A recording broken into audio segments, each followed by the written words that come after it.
तो जैसे जैसे आयरन मैन अगर आपने देखा होगा तो जारविस पता होगा ना हाँ आपको। हाँ, डेफिनेटली। तो ये बिजनेस का जारविस है। क्या ये ह्यूमन हम्म। को रिप्लेस कर सकता है या नहीं? थोड़ा सा कंट्रोवर्शियल है, बट बहुत सारे ह्यूमंस को रिप्लेस कर सकता है एक्चुअली। तो रीइंफोर्समेंट लर्निंग ये होती है कि एआई खुद ब खुद सीखने लग जाता है, तो वो एआई तो नेक्स्ट लेवल होने वाला है और वो थोड़ा डेंजरस भी होगा। तो यही चीज है, और डेटा तो हमेशा आते ही रहेगा, बढ़ते ही रहेगा। तो हम ये बोल सकते हैं कि एआई कभी पीछे नहीं जाने वाला, एआई बस आगे ही जाएगा। Hello Apurva, how are you doing today? Hi hi Tarun, I am doing good. तो अपूर्व, आगे बढ़ने से पहले एक छोटा सा इंट्रोडक्शन मैं देना चाहूंगा आपके बारे में। बाकी तो आप अच्छा जानते हैं अपने बारे में, मेरे से बहुत अच्छा जानते हो। आप अपने बारे में, नॉट मेरे बारे में। कि अपूर्व सिर्फ 23 या 24 साल के हैं, correct me Apurva, I am wrong somewhere. हाँ 20।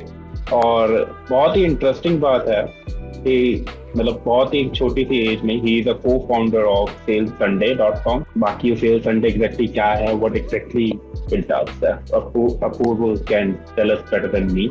नहीं, मुझे एक्चुअली लगता है 24 इज थोड़ी सी बड़ी एज है। नहीं क्योंकि मैं बहुत बहुत टाइम पहले से सुनते आ रहा हूँ कि ये आप छोटे हो छोटे हो। 24 तो अभी शायद मैं अडल्ट हो चुका हूँ फाइनली। नहीं और नहीं, आप बालिग हो चुके हो, यू फिर can go and get married as well.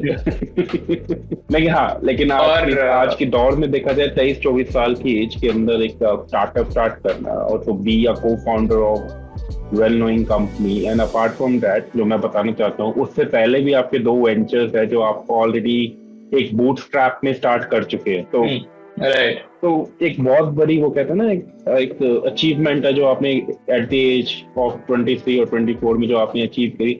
जिस एज में हम सोचते हैं कि एग्जैक्टली हमको करना क्या है जिंदगी के अंदर, बहुत से लोग, मैं आपकी बात नहीं करूँ लेकिन बहुत सारे लोग हैं जो सोचते हैं 23-24 साल की उम्र के अंदर उनको एग्जैक्टली करना क्या है। उसमें आपने दो ऑलरेडी बूटस्ट्रैप स्टार्टअप स्टार्ट किए, उनको सक्सेस किया और आज भी वो चल रहे हैं। और थर्ड जो आपका ये salessunday.com जो आपने स्टार्टअप स्टार्ट किया है, जो बेसिकली एआई के ऊपर डिपेंड है, मतलब एआई के ऊपर बेस्ड है, दैट्स कॉल्ड आर्टिफिशियल इंटेलिजेंस। तो मैं उसके बारे में जरूर सुनूंगा। छोटा सा इंट्रोडक्शन मैंने आपके बारे में दे दिया, अब आपके ऊपर ओवर टू यू कि exactly how it came into your mind कि कैसे आपको स्टार्टअप स्टार्ट करना चाहिए, what's your qualification, and apart from that if you don't mind we also would like to know about your family background कि कैसे आपको support मिला या नहीं मिला, वो आप मेरे से अच्छा बताएंगे। Please carry on, now over to you. Yeah right. तो एक्चुअली मैंने स्टार्ट किया अपना पहला वेंचर व्हेन आई वाज 19।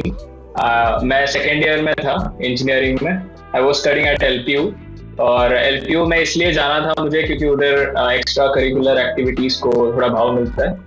और मैंने एक्चुअली मुझे शुरू करना था बहुत पहले, बट 11th-12th मैं एक हॉस्टल में था तो इसीलिए मैं उधर कर नहीं पाया। और उसके बाद जब इंजीनियरिंग में आया तो इंजीनियरिंग में मेरा सबसे पहले तो यही था फोकस कि मुझे ये स्टार्ट करना है। तो पहला जो डिपार्टमेंट था जो मैंने विजिट किया था वो रिसर्च एंड डेवलपमेंट का डिपार्टमेंट था। तो मैं एक प्रोडक्ट बना रहा था तभी, एक मेडिकल प्रोडक्ट बना रहा था। बट क्योंकि मेडिकल प्रोडक्ट में बहुत ज्यादा प्रॉब्लम्स होती है, बहुत चैलेंजेस होते हैं, क्योंकि आपको टेस्ट पास करने पड़ते हैं और बहुत एक्सपेंसिव होता है। तो फिर मैंने डिसाइड किया कि I build something which is into software etcetera, software and tech. और तभी मैंने अपनी पहली कंपनी स्टार्ट की थी 19 व्हेन आई वाज 19। सो वो कंपनी ऐसी थी कि इट वाज अ चिप जो डेटा ट्रांसफर करती है वायरलेसली। और वो चिप आपके टी शर्ट पे लगेगी और फ्लेक्सिबल होती है चिप, मतलब कोई हार्ड चिप नहीं होती। वो आपको ट्रेन करेगी कि आपको क्या वर्कआउट्स करना चाहिए और फिर आपको वो टी शर्ट के साथ क्या पहनना चाहिए और ये सब। एंड आई वाज 19 तो मुझे उतना बिजनेस सेंस नहीं था। तो मैंने टेक्नोलॉजी तो बना ली थी but I just got to know कि अगर कोई खरीदेगा नहीं तो बिजनेस नहीं होता। तो और मुझे एक्चुअली फुल टाइम उस पर देना था टाइम, इसीलिए I decided to take a break from my college. और मेरे कॉलेज ने मुझे 1 साल का ब्रेक दे दिया था एंड दे टोल्ड मी कि 1 साल बाद रिटर्न आ जाना वापस से। तो मैंने फिर ब्रेक लिया, पेरेंट्स को समझाया और पापा एक्चुअली जल्दी मान गए थे इसके रिगार्डिंग। तो फिर उसके बाद फिर एक्चुअली ऐसा था कि मैं कुछ पढ़ रहा था और मुझे कुछ और करना था। तो मेरा most of the time labs में और लाइब्रेरीज में ही जाता था। तो मुझे थोड़ी सी घुटन होने लग गई थी कॉलेज में। तो मैंने डिसाइड किया था कि भाई मुझे तो स्टार्ट ही करना है अभी, और उसके बाद मैंने स्टार्ट किया था। So that happened. बट उसमें 2 महीने बाद हमें एक स्ट्रैटेजिक इन्वेस्टर ने अप्रोच किया था, जो one of the biggest football clubs in the country run करते हैं। तो उनसे हमारा टाइप हो गया, बट वो एक्चुअली मेरी बहुत बड़ी गलती इसीलिए थी क्योंकि उसकी वजह से मेरा काम बहुत स्लो हो गया, क्योंकि I had to take meetings with that particular person, और वो इंटरनेशनली बहुत ट्रैवल करते थे और ये सारी चीजें थी। तो फिर I decided to take a leave from that company. By the way वो कंपनी अभी भी मेरी ही है, और जब मुझे कभी फ्री टाइम मिलेगा तो मे बी मैं स्टार्ट करूंगा, बट अभी मेरा complete focus on sale Sunday है। तो मैं एक्चुअली सेल संडे के बारे में ज्यादा बात करना चाहूंगा। तो हाँ, तो सेल संडे एक सॉफ्टवेयर कंपनी है और हम लोग एआई पे काम करते हैं, और क्योंकि नाम में ही सेल्स है तो we are solving the sales problem. और सेल्स एंड ऑपरेशंस एक बहुत बड़ा प्रॉब्लम है स्टार्टअप्स में और सारे कंपनीज में। इनफैक्ट अगर देखोगे तो सेल्स एंड ऑपरेशंस बहुत बड़ा प्रॉब्लम है। तो हमारा काम ये है कि हम सिंप्लीफाई कर रहे हैं सेल्स को। तो सेल्स संडे से आप एसओपीज बना सकते हो। एसओपीज मतलब स्टैंडर्ड ऑपरेटिंग प्रोसीजर, जैसे आपको पता ही होगा जो भी कंपनीज में होते हैं। सारे कंपनीज में सबको एक एसओपी फॉलो करना होता है, और क्योंकि एसओपी इतना टेक्निकल वर्ड है और एसओपी मतलब बहुत ओवरवेलमिंग चीज लगती है, तो लोग एसओपीज बनाते नहीं है या फॉलो नहीं करते हैं। तो हमारा कॉन्सेप्ट यही है कि लोगों को एसओपीज फॉलो करवाने हैं। हमारे सॉफ्टवेयर से कोई भी एसओपी बना सकता है within minutes, regardless of their experience in sales and operations. तो कोई भी बना सकता है और फिर एआई से बना सकता है, और उसके बाद हम गेमिफाई करते हैं एसओपीज को। मतलब सारे लोग एसओपीज फॉलो करेंगे, और जो भी एसओपीज फॉलो कर रहा है उसको पॉइंट्स मिलेंगे। तो दे अर्न कूपन्स, ये सारी चीजें, और दे अर्न पॉइंट्स, और स्कोरिंग होती है ताकि लोगों को भी मजा आए काम करने में। हमने एक्चुअली जो यूआई था वो ट्रेडिशनल यूआई था, उसको हमने पूरा चेंज करा है कि जो लोग जिनको इंस्टाग्राम फेसबुक ये सब चलाने की आदत है उनको भी मजा आए काम करने में, क्योंकि उनके लिए वो चीज बहुत बोरिंग हो जाती है। और बहुत बार अगर आप देखोगे तो ये जो ओल्ड स्टैक कंपनीज है जैसे सेल्सफोर्स और ये सारी कंपनीज, इनमें मतलब वो बहुत कॉम्प्लिकेटेड हो गई है अभी के टाइम पे। तो हमें कुछ ऐसी चीज बनानी थी जो बहुत सिंप्लीफाइड हो, जो एक नॉर्मल बंदा भी चला सके। तो हमने वो चीज बनाई है। और उसके बाद एसओपीज जैसे आप बनाते हो हमारे सॉफ्टवेयर में, तो ऑटोमेटिकली हमारा सॉफ्टवेयर ट्रेनिंग मॉड्यूल्स बनाता है कंपनीज के लिए। मतलब ऑटोमेटिकली एम्प्लॉयज जाके ट्रेनिंग ले सकते हैं और वो लोग सेल स्टार्ट कर सकते हैं विद इन सेकेंड डे। तो पहले ऐसा था कि 3 महीने 4 महीने की ट्रेनिंग होती थी, 8 महीने की ट्रेनिंग होती थी। तो हमारे सॉफ्टवेयर के थ्रू आप एक दिन की भी ट्रेनिंग ले सकते हो। एक दिन की ट्रेनिंग से आप स्टार्ट कर सकते हो। और दूसरी चीज है कि एआई आपकी कॉल ट्रांसक्रिप्ट करता है, एआई आपके बिजनेस को समझता है, और उसके बेसिस पे एआई आपको सजेशंस देता है कि यार आपको ये करना चाहिए, वो करना चाहिए। मैंने फिगर आउट किया है कि इतने लोग हैं जिनके साथ आप इंटरैक्ट नहीं कर रहे हो, तो मैं उनको एसएमएस भेज दूं क्या? तो आप एक क्लिक दबाओगे तो एआई भेज देगा सबको। मतलब AI is like a virtual person आपके कंपनी में। तो एआई आपके सारे काम हैंडल कर सकता है हमारे एप्लीकेशन के थ्रू। तो बेसिकली सेल संडे यही है कि कोई भी मूड उठा के आ सकता है और बाद में अपना सेल्स एंड ऑपरेशंस का सारा हैंडल कर सकता है। तो that exactly is what Sell Sunday does. तो जैसे अगर एक छोटी सी कंपनी आती है सेल संडे पे, तो उनको बस डिस्क्राइब करना होता है कि उनका बिजनेस क्या करता है। और दूसरी चीज ये है कि जब भी सामने वाला फोन पे बात करता है तो ऑटोमेटिकली उसके सामने एक स्क्रिप्ट खुल जाती है, तो वो स्क्रिप्ट को रेफर कर सकता है ताकि वो ज्यादा कॉन्फिडेंट फील करे और वो ऑब्जेक्शंस को एक प्रो की तरह हैंडल करे। लेट्स सपोज अगर कोई बोलता है कि मेरे पास पैसे नहीं है, कोई बोलता है कि मेरे पास टाइम नहीं है, I will get back to you, उसमें ऑलरेडी ऑब्जेक्शंस लिखे होंगे आपके कि अगर सामने वाले ने ये बोला तो आपको ये बोलना है। और हमारा एक सजेशन पैटर्न है जो आपको बताएगा कि सेल्स में कौन से वर्ड्स यूज नहीं करना है। अभी बहुत सारे वर्ड्स है सेल्स में जो आपको यूज ही नहीं करने चाहिए, क्योंकि वो एक नेगेटिव सेंटिमेंट देता है यूजर को। अभी ये एक चीज हो गई, ये ऑन कॉल असिस्टेंस हो गया। अभी जब आप कोई फोन कॉल करते हो तो हमारा एआई क्या करता है, वो कॉल रिकॉर्डिंग को उठा के उसको ट्रांसक्रिप्ट करता है। उसमें वो ट्रांसक्रिप्ट करेगा, फिर उसमें वो डिसाइड मतलब वो देखेगा कि ये कॉल कॉल में हुआ क्या था एग्जैक्टली, समराइज करेगा कॉल को, ऑडिटिंग करेगा कि उसमें ऑब्जेक्शंस क्या रहते हैं, कॉल ऑडिटिंग करेगा। और फिर हमारे एक डेटा हब है। डेटा हब मतलब हमारे पास मोर देन 32 बॉट्स है जो गूगल मतलब जो इंटरनेट सर्व करते हैं और वो क्लाइंट्स का डेटा ढूंढते हैं और उसको फिर है ना वो लोग कैटेगराइज करते हैं। मतलब जैसे कंपनीज हो गई, इंश्योरेंस कंपनीज हो गई, म्यूचुअल फंड कंपनीज हो गई, स्टार्टअप्स हो गए, तो उन सबका वो डेटा ढूंढती है और हमारा एआई फिर आपको कैटेगराइज करता है। जैसे अगर आपकी कंपनी है जो एचआर कंपनीज को ढूंढ रही है, तो हमारा एआई आपके लिए वो लिस्ट ऑफ कंपनीज को ढूंढेगा, उधर रीमार्केटिंग कर देगा, उनको एसएमएस भेज देगा, उनको ईमेल भेज देगा ऑटोमेटिक, फिर उसके थ्रू आप ऑटोमेटिकली मतलब आपको आपकी परमिशन लेगा, वो बस परमिशन लेगा कि मैंने इतने ढूंढे, मैं उनको भेज दूं क्या एसएमएस, और ये सारी चीजें होती है।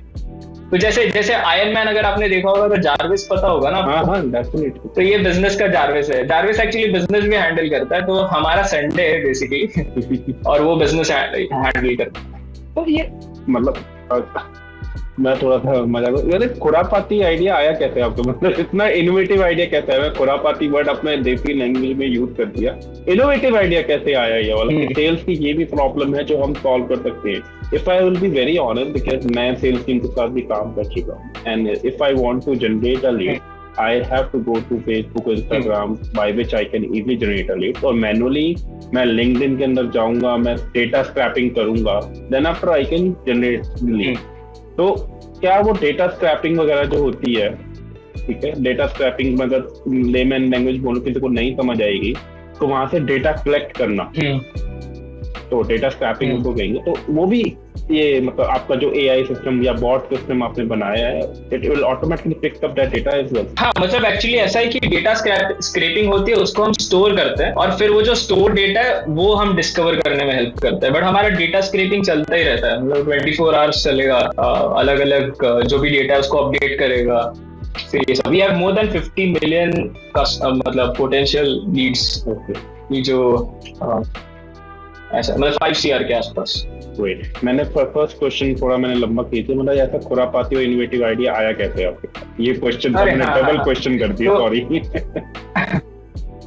तो क्योंकि मुझे भी बहुत टाइम हो गया बिजनेस में, तो मुझे सेल्स में तो बहुत दिक्कत आती थी, और क्योंकि मैं एक थोड़ा सा टेक बैकग्राउंड से ये करता हूँ, बिलोंग करता हूँ, तो सेल्स तो प्रॉब्लम मुझे सॉल्व करना था। तो मुझे पता था कि सेल्स के रिगार्डिंग कभी ना कभी तो कुछ बनाना ही है। ये जो आपके दो स्टार्टअप थे, जो फर्स्ट स्टार्टअप है Gary 17, right, and the second is global व्यापार, तो बोथ स्टार्टअप वर बूटस्ट्रैप, मतलब अपने पॉकेट मनी से वो स्टार्ट करे थे। और जो आपका ये वाला स्टार्टअप है, this is completely funded, right? And secondly, अब let's discuss about the artificial intelligence. So what exactly that artificial intelligence, क्योंकि आजकल ये बहुत इंपॉर्टेंट क्वेश्चन हुआ पड़ा है। What is artificial intelligence? Nothing, यार, it cannot compare to human. क्या ये ह्यूमन को रिप्लेस कर सकता है या नहीं? थोड़ा सा कंट्रोवर्शियल है, बट बहुत सारे ह्यूमंस को रिप्लेस कर सकता है एक्चुअली। मतलब जैसे रीइंफोर्समेंट लर्निंग, तो रीइंफोर्समेंट लर्निंग ये होती है कि एआई खुद ब खुद सीखने लग जाता है। हाँ, राइट। अपने इसमें से तो चीज क्या है कि अभी रीइंफोर्समेंट लर्निंग का हमने बस सरफेस टच किया है। तो जो मॉडल ट्रेनिंग है ये सब पे हम बना रहे हैं। जब रीइंफोर्समेंट लर्निंग पे लोग और भी डीप डाउन जाएंगे तो एआई तो नेक्स्ट लेवल होने वाला है, और वो उतना डेंजरस भी होगा। जैसे आपने उसमें देखा होगा रोबो 2.0 और रोबो इसमें चिट्टी, तो ये है। मतलब हम जितना उसको ट्रेन करेंगे, मतलब हम जितने उससे क्वेश्चन पूछेंगे, इट विल ट्रेन हिमसेल्फ, कि वो अपने आप को ट्रेन करता रहेगा, राइट? हाँ, जैसे there is something called LLM is large language model. तो वो आप बेसिकली बहुत सारा डेटा उसको देते हो और फिर वो न्यूरल नेटवर्क के थ्रू उसको अंडरस्टैंड करता है। जैसे मैं एग्जांपल देता हूँ, आपका एग्जांपल लेते हैं। जैसे आप मतलब इंसानों का, इन जनरल ह्यूमंस का एग्जांपल लेते हैं, तो आप बोल सकते हो कि एक ह्यूमन ChatGPT है। तो रीजन भी कि हमारे पास कान है, हमारे पास आंखें हैं, और हम फीडबैक पे काम करते हैं कि हमें किसी ने बोला कि इसको छूना मत, उसको छूना मत, तो हम उसको छूते नहीं है, क्योंकि हम उस पर ट्रेन हो रहे हैं बेसिकली। डेटा पे। जैसे अगर मैं आपको एक एग्जांपल दूं, अगर किसी लड़के का किसी लड़की के साथ रिलेशनशिप था और जो चला नहीं, और ऐसे सेट ऑफ रिलेशनशिप्स अगर उसके नहीं चलेंगे तो over the period of time उसे लगेगा कि मेरा कोई लड़की अच्छी है ही नहीं। तो उसको बोलते हैं मॉडल बायस, कि उसका मॉडल है ना ट्रेन हो गया और अभी वो बायसली सोचेगा सबको लेके, उसने जनरलाइज कर दिया सबको।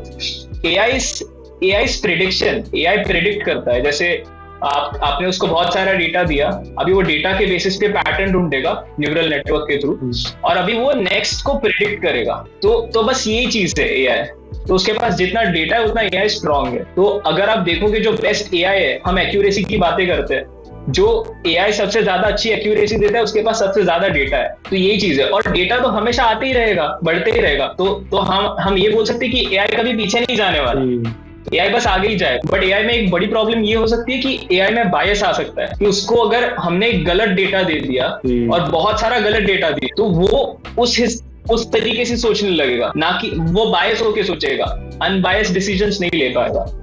तो एआई जो इंपॉर्टेंट डिसीजंस है उसमें अभी फिलहाल तो नहीं आएगा इतने जल्दी, अगर इतना डेटा है नहीं तो, बट लोग उसको कंसिडर करके चल सकते हैं। बट एआई में सबसे बड़ा प्रॉब्लम होता है कि अगर मैंने एआई को काम पे रखा है और अगर मैंने आपको काम पे रखा है, तो आपके पास ओनरशिप है ना वो काम की। अभी मैं एआई को तो फायर नहीं कर सकता।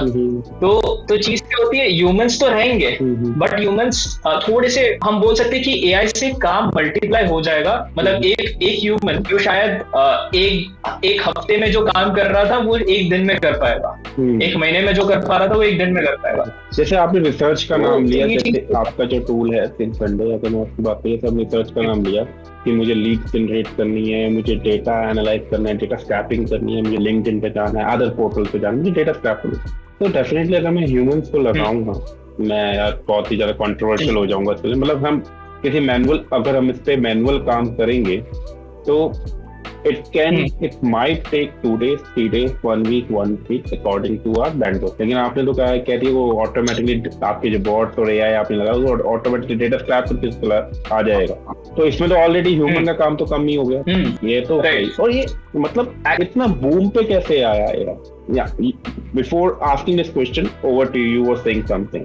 नहीं, एक्चुअली मैं बूम वाला आंसर दूंगा। इसके पहले मैं ये बोल रहा था कि लोगों में ये सेम सेंटिमेंट आ गया था जब कंप्यूटर्स आए थे। लोगों को लग रहा था कि ह्यूमंस रिप्लेस हो जाएंगे, बट कंप्यूटर ने क्या किया, नए फील्ड्स ओपन किए, नए हमारे पास वो, मतलब जैसे कमोडिटाइज हो जाएगा एआई के थ्रू, बहुत सारी चीजें कमोडिटाइज हो जाएगी। बाकी एआई बूम पे इसीलिए आया क्योंकि एक कंपनी है ओपन एआई, जिसने अपना मॉडल ओपन कर दिया। ओपन एआई ने अपना मॉडल फ्री कर दिया बेसिकली, और अफोर्डेबल था, उन्होंने एपीआई प्रोवाइड करे, तो उस चक्कर में बहुत लोगों ने उसको यूज किया इतने स्केल पे। इनफैक्ट चैट जीपीटी भी उसमें बहुत ट्रेन हुआ है कि जितने लोगों ने क्वेश्चंस करे हैं उसके बेसिस पे एग्जिस्टिंग डेटा, मतलब जो डेटा है उसके ऊपर। ऑल ऑफ अ सडन अगर आप देखोगे तो अभी बहुत सारे जो स्टार्टअप्स है वो एआई स्टार्टअप्स बन चुके हैं क्योंकि उन्होंने अपनी एपीआई कीज और ये सब देना शुरू किया है ओपन एआई में, तो लोग उसको यूज करके खुद को एआई कंपनी बुला रहे, तो गलत नहीं है, बट फिर कंपनीज ने स्टार्ट किया यूज करना। If I am not wrong, because I am not fully trained onto it, I mean I am not fully aware about it, कि OpenAI what exactly it is? या उससे पहले भी कोई OpenAI थी जो लाइमलाइट में थी कि या वो एआई पे काम कर रही है, एआई पे रिसर्च कर रही है, या उससे पहले कोई ऐसा मॉडल आया तो लोगों को अवेयरनेस नहीं थी लेकिन वो चल रहा था, ऐसा कुछ था? If you are aware about it. ऐसे बहुत सारे मॉडल्स है, अभी भी देखोगे तो बहुत सारे मॉडल्स है, बट जो एक्यूरेसी की हम बात करते हैं ना, एक्यूरेसी में फर्क था। जो ट्रांसक्रिप्शन ओपन एआई प्रोवाइड करता है, जो ये LLM model open AI provide करता है, ये सब बहुत सारे है मॉडल्स, बहुत सारे थे भी पहले, but accuracy is the key.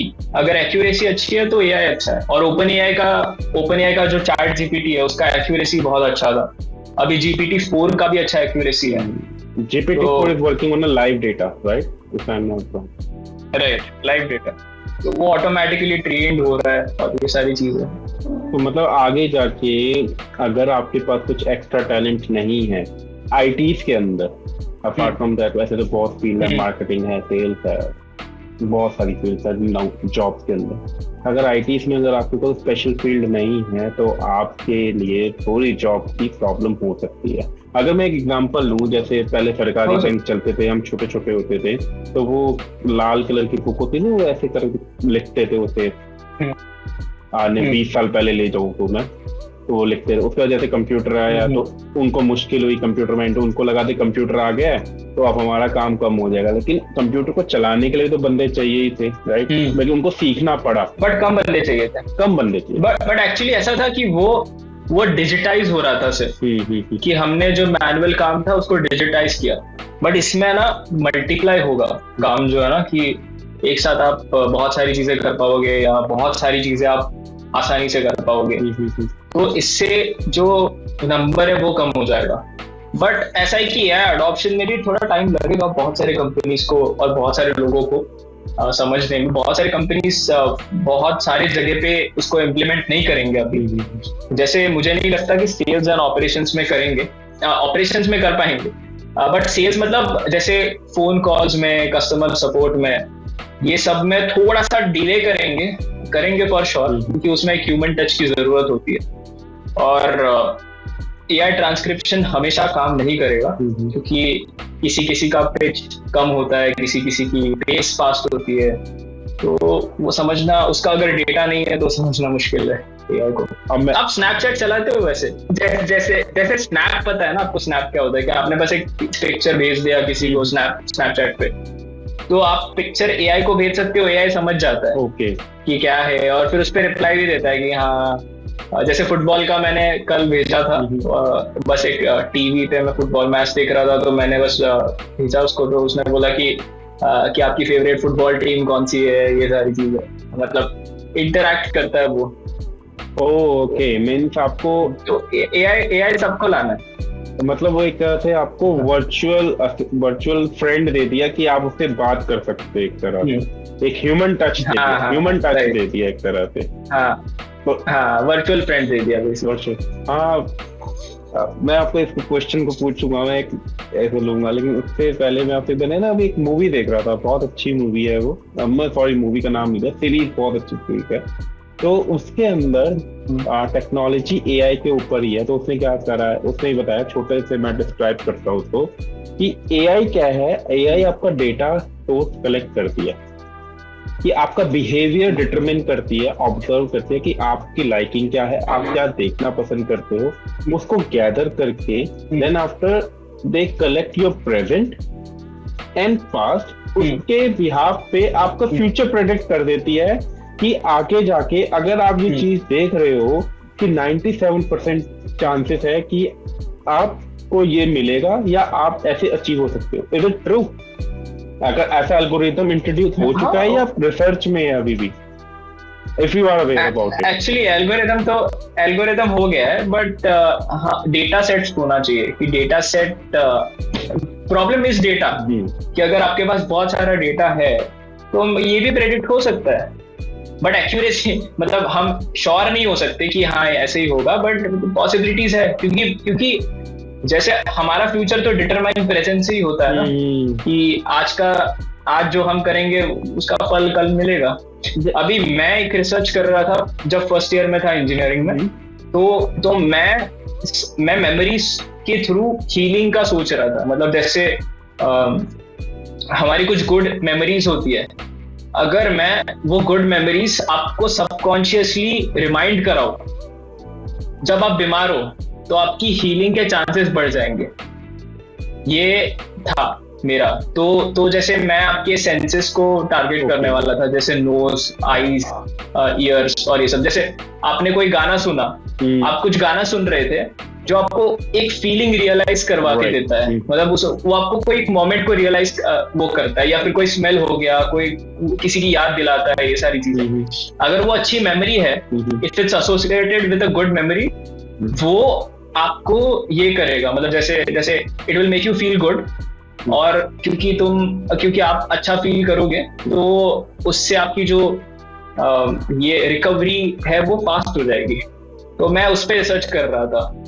But इसमें प्रॉब्लम ये है कि डेटा कलेक्ट कैसे करोगे कि अच्छी मेमोरी थी और ये सब। तो हम ऐसा कुछ बना सकते हैं कि वो मेजर करे तुम आपका डोपामीन क्या था, डोपामीन रिलीज हुआ नहीं हुआ, तो उसके लिए कोई उसको डिवाइस पहनना पड़ेगा और उसके बेसिस पे हमें फिर ये करना। तो वो थोड़ा सा कॉम्प्लेक्स था।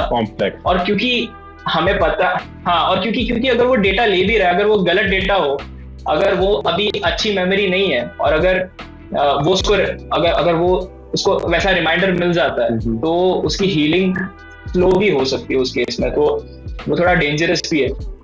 तो बट ऐसी अभी कोई डिवाइस बनी है करोगे ना, अभी ऐसी किस डिवाइस पर रिसर्च कर रहे थे, तो someone is using these kind of devices in the world, बाहर की कंट्रीज में या इंडिया में तो शायद ही हो।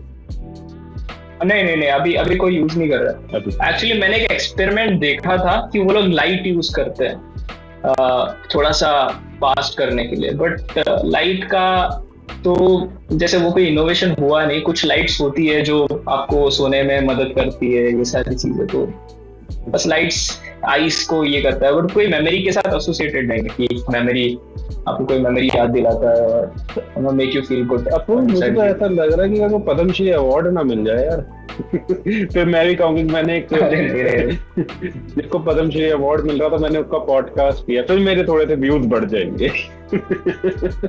नहीं, it's really a good thing. कोशिश है, It's really a good thing. Actually मुझे रिसर्च में ही जाना है, over the period of time research में जाऊंगा, बट मुझे अपने रिसर्च को खुद ही फंड करना है, तो ये मेरा प्लान है, ना कि मुझे किसी पे डिपेंडेंट रहना और ये सारी चीजें। स्पेसिफिकली टॉक अबाउट, क्योंकि एक तो होता है कि खुरापाती दिमाग जो आपके पास है, टैलेंटेड माइंड है, लेकिन if you don't mind, I would like to ask you that what is your exact background? Do you belong to a service class family or business class family? क्योंकि एक सर्विस क्लास। मेरे actually uncle side सारे government jobs, पापा भी government job. Government job वाले इतने high technology वाले बंदे तो समझ लेते क्योंकि मेरे पापा नहीं समझते। नहीं, मेरे पापा भी टेक्नोलॉजी साउंड नहीं है, तो फोन वो नहीं चला लेंगे, व्हाट्सएप उसके अलावा बस उतना ही है उनसे कुछ। बट एक्चुअली मैं 6th स्टैंडर्ड से ही थोड़ा सा उसमें था, 6 मतलब बचपन से ही था, आप बोल सकते हो। तो बचपन से मैं कुछ न कुछ बनाते जा रहा था, साइंस एग्जीबिशन ये सब में पार्टिसिपेट करता था। 10th में मैं 4 जगह पे जीत के आया था। मेरे को जूनियर साइंटिस्ट का एक अवार्ड दिया था, एक छोटी सी कॉम्पिटिशन थी उसके अंदर। तो मतलब टेक्नोलॉजी वाइज तो उसी का मॉडल एक्चुअली मैं थोड़ा सा उसको एडवांस बना रहा था इंजीनियरिंग फर्स्ट कॉलेज में, क्योंकि मुझे उसका पेटेंट लेना था। तो बस वही है, तो शुरू तभी से हुआ था। अपग्रेड हो ना हो, लेकिन टेक्नोलॉजी हमेशा अपग्रेड होती रहे। वो भी है कि टेक्नोलॉजी के लिए भी काम करना ही पड़ेगा, टेक्नोलॉजी को अपग्रेड करने के लिए भी काम ही करना पड़ेगा। बट अभी एआई में थोड़ा सा हम बोल सकते हैं कि एआई खुद ही कर लेगा। I'll be very because if I will talk about the other things, okay, IT is a part of your life, क्योंकि अब क्या है कि अगर एक मोहल्ले के अंदर 1000 बंदे रह रहे हैं तो 990 बंदे, जो मेजोरिटी है 99% लोग मोबाइल या टेक्नोलॉजी यूज कर रहे हैं, ठीक है। लेकिन उसके अलावा भी बहुत सारी फील्ड है where you can exactly focus on, right. आज हम एआई की बात कर रहे हैं, 60% मेजॉरिटी एआई के ऊपर बात कर रही है, 40% अदर फील्ड भी है जो लोग उसको देख सकते हैं कि उसमें क्या अपॉर्चुनिटी है ग्रो होने की। लास्ट क्वेश्चन मैं आपसे पूछना चाहूंगा, बड़ा ही शायद कंट्रोवर्शियल हो सकता है सबके लिए। आज की डेट में आपने देखा होगा सोशल मीडिया हो गए, न्यूज हो गए, टेलीविजन हो गए, तब ये कहते हैं why you are wasting your time in 9 to 5 और 9 to 6 वाली जॉब के अंदर। उठो, काम करो, कुछ नया बनो, अपने बॉस बनो, ये करो वो करो। आप अपनी एज के समझो कि ये कोई सेंसलेस बातें हैं या एक्चुअली में इसका इम्पैक्ट ज्यादा हो रहा है, जहाँ पे यंगस्टर और हमारे जैसे लोग इन लोगों के ऊपर पैसा वेस्ट कर रहे हैं, और सेकेंडली जो उनकी जो डायरेक्शन है चेंज हो चुकी है। क्या वो वर्थ है और नॉट? आप बताइए, अपनी टिप्पणी दीजिए इसके ऊपर। एक्चुअली मैं इसका दोनों वो है, मतलब जैसे 9 to 5 छोड़ दो ये सब, मैं इस पे बिलीव नहीं करता, क्योंकि 9 to 5 भी अच्छी चीज है। अगर स्टार्टअप चालू करोगे तो सब ग्लैमरस दिखता है बाहर से, अंदर जाने में पता चलता है। ये मुझे फर्स्ट स्टार्टअप पे पता चल गया था। इंसान को बहुत रिस्पॉन्सिबल होना पड़ता है स्टार्टअप में। मैं रिस्पॉन्सिबल नहीं था स्टार्टिंग से, अभी बन रहा हूँ धीरे धीरे। तो स्टार्टअप में रिस्पॉन्सिबल बनना बहुत जरूरी है। दूसरी चीज ये है कि अभी एआई के कारण आप वो नहीं कर सकते, मतलब जैसे एआई बोल लो या फिर विंटर बोल लो, स्टार्टअप फंडिंग विंटर बोल लो, या फिर रिसेशन बोल लो, उसकी वजह से आपकी अगर आप प्राइवेट में हो तो देयर आर चांसेस कि आपको निकाला जा सकता है अगर आप अच्छा परफॉर्म नहीं करते तो। बट अगर आप पे 10,000, अगर आपकी सैलरी फॉर एग्जांपल 2 लाख है हर महीने, तो अगर आप 2 लाख कमा के दे रहे हो कंपनी को, तो कंपनी आपको नहीं निकालेगी। अगर आप उससे ज्यादा कमा के दे रहे हो तो नहीं निकालेगी फॉर श्योर। अगर बहुत ज्यादा कर रहे हो तो प्रमोशन मिलेगा, बट अगर उससे कम कर रहे हो तो देयर आर चांसेस तभी आपको शायद हासिल करना पड़ेगा, क्योंकि फिर वो केस में। बट 9 to 5 है तो 9 to 5 पे ध्यान दो। स्टार्टअप बहुत ग्लैमराइज किया जाता है, क्योंकि बहुत पटाखे हैं जो फूटते हैं, बस जो सबसे ऊपर जाके फूटता है लोग बस उसी को देखते हैं। तो चीज वही है। लेकिन मैं ये मैंने एक्चुअली, मैं गलती तो नहीं बताऊंगा, बट मुझे लगता था कि ग्लैमरस है। और दिमाग में स्टार्टअप में एक्चुअली एक चीज होती है कि लोग पहले समझते हैं कि यार मैं इतने पैसे कमा लूंगा, फिर लोग जब उनको पता चलता है कि रियलिटी, तो वो फिर सोचते हैं कि यार मैं इतने भी नहीं कमा पाऊंगा। फिर वो मिडल में आते हैं धीरे धीरे, फिर उनको बाद में आइडिया आता है आप इतना कमा लोगे over the period of time, but वो एक्सपीरियंस से आएगा। अगर आपको मैंने रिलायंस का सीईओ बना दिया आज, तो रिलायंस डूब जाएगी। बट वही है, एक्सपीरियंस अगर आपके पास हो तो शायद आप मुकेश अंबानी से भी बढ़िया चला पाओ। वही कहते हैं ना, इट्स ऑल अबाउट एक्सपीरियंस। अक्कल बादाम खाने से नहीं ठोकर खाने से आती है, बड़े बुजुर्गों ने सही बात कही थी। और एक और चीज 9 to 5 मैं थोड़ा सा अपना कहता हूँ कि हर किसी के लिए 9 to 5 जॉब खराब नहीं होती। किसी को नहीं अच्छा लगता 5 बजे के बाद काम करना, उसको अच्छा लगता है अपनी फैमिली के साथ टाइम बिताना, अपनी सोशल लाइफ मेंटेन करना, इवन दो अपने आप को मेंटेन करना। अगर 100% लोग स्टार्टअप या बिजनेस या whatever the thing they will start doing it, तो भाई नौकरी कौन करेगा? सबसे बड़ी बात तो ये है। तो नौकरी इतनी खराब नहीं है, तो एआई करेगा। बहुत आगे देखेंगे। लेकिन मैं उन लोगों को डिमोटिवेट भी नहीं करना चाहता एआई के थ्रू, लेकिन डेफिनेटली कहीं ना कहीं ह्यूमन माइंड तो काम आएगा ही आएगा। एआई है, बनाया तो ह्यूमन नहीं है, उसको मैनेज भी ह्यूमन ही करेगा, मेंटेन भी करेगा, सपोर्ट भी करेगा और आगे डेवलप भी करेगा, ह्यूमन ही करेगा। एआई तो कुछ करेगा नहीं। तो 9 to 5 मतलब ये मतलब इन चीजों में ना है। आप अगर झाड़ू भी मार रहे हैं ना, तो ऐसा मारे कि आप जैसा झाड़ू ना मारता है, चाहे वो जॉब के अंदर मारो या आप अपने काम के अंदर मारो। तो मेरे मतलब मैंने देखा है, लोगों से मिला हूँ मैं सेमिनार्स में भी, मैं कुछ मतलब कॉलेज गोइंग स्टूडेंट है, मतलब परसेप्शन ही चेंज हो चुकी है बिल्कुल। अरे हम अपना करेंगे, स्टार्टअप करोगे भाई, तुम्हारे को पैसा कहाँ से आएगा, पहले तो ये बताओ, टैलेंट क्या है तुम्हारे अंदर, पहले तो मुझे ये बताओ। तो मैं उनको डिमोटिवेट नहीं कर रहा, लेकिन हाँ कहीं ना कहीं वो थिंकिंग का डिफरेंस मैंने देखा। इसलिए I just wanted to ask that question from you. कहते हैं भेड़ चाल नहीं फॉलो किया जा सकता, भेड़ चाल ना फॉलो करो, अब अपने आगे बढ़ो। सबसे बड़ी बात है कि आपके अंदर रिस्क एपेटाइट होनी चाहिए कि आप वो रिस्क ले पाओगे। मैंने भी एक्चुअली ड्रॉप आउट तब किया था जब मेरे पास 2 जॉब ऑफर्स थे, तो मुझे पता था कि कुछ ना कुछ तो हो ही जाएगा। तो तब भी मैंने जाके ड्रॉप आउट किया था। तो मुझे तभी तो मैं सिक्योर था उस चीज को लेके, और तभी स्ट्रेस भी नहीं होता, क्योंकि आप एक प्रॉब्लम क्रिएट करके एक प्रॉब्लम सॉल्व नहीं कर सकते। जैसे प्रॉब्लम सॉल्व करना मतलब स्टार्टअप चालू करके प्रॉब्लम सॉल्व करना, तो प्रॉब्लम क्रिएट करना मतलब जैसे पैसे उधार ले लिए या फिर ड्रॉप कर लिया या फिर ये सब। तो हमेशा याद रखो कि प्रॉब्लम्स को कम रखो। एक प्रॉब्लम को ही सॉल्व किया जा सकता है अच्छे से एक बारी में। तो बस कोई चीज करो और सेविंग्स रखो, सेविंग्स रखने के बाद शुरू करो क्योंकि कुछ भी हो सकता है। सेविंग समझो, सेविंग रखो, रिस्पॉन्सिबिलिटी समझो, रिस्क असेसमेंट और रिस्क एपेटाइट को दोनों। लाइबिलिटीज कम करो, लाइबिलिटीज कम करो। अगर एसेट्स हो तो बढ़िया बात है, बट लाइबिलिटीज मत रखो। अगर ईएमआई ये सब है तो स्टार्टअप चलाना बहुत मुश्किल होता है, क्योंकि एट द एंड खाना वाना भी खाना है आपको। बीवी बच्चे भी पालने, ये सब जरूरी चीज है।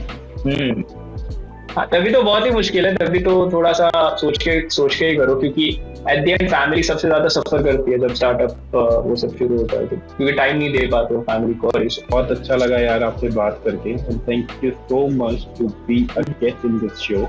जब मैंने आपसे बात करी तो मुझे उम्मीद थी कि आप, thank you for calling me, आप मेरे से बात नहीं करेंगे, लेकिन यार you are very kind hearted and even I really like. नहीं यार, ओके अभी तो शुरू हुआ है। उसके बाद भूल मत जाना। तो ये मत कहना कि मेरी जिंदगी से जाने का क्या लोगे तुम।